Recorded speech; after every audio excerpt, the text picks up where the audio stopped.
Welcome back, students. Continuing the lecture 1 in Introduction to Algebra, let's learn about the concept of exponents. Exponential notation is used to simplify expressions with repeated multiplication. For example, we want to write multiplication of 3 to itself for 8 times. We can write it as like this.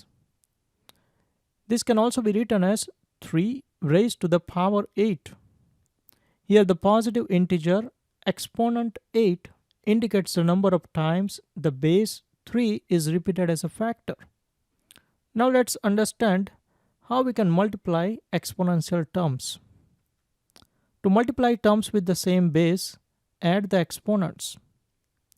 Algebraically, this can be written as, if we multiply a raised to the power x with a raised to the power y, we get a raised to the power x plus y.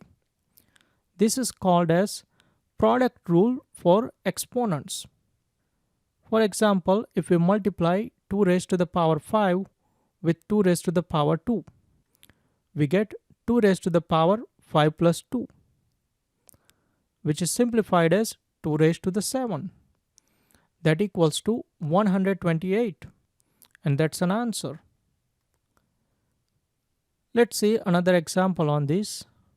For example, if we multiply x raised to the power 4 with x raised to the power 2, what do we get here?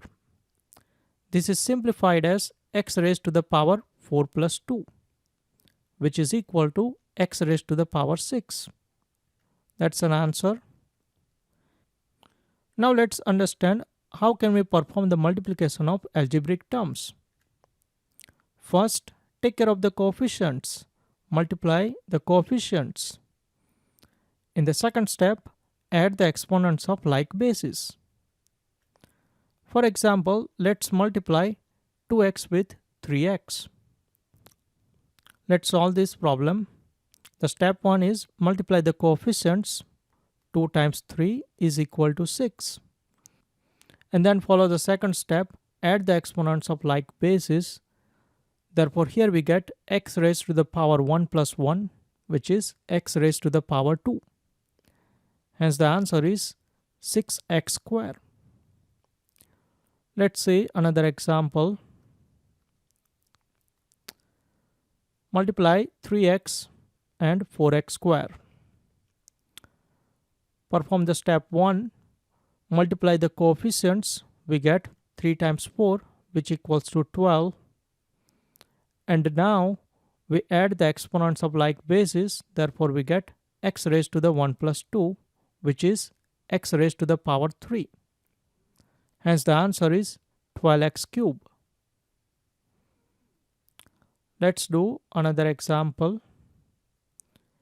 Negative 5x times 4x square y. In this example, you can see that there are two variables, x and y.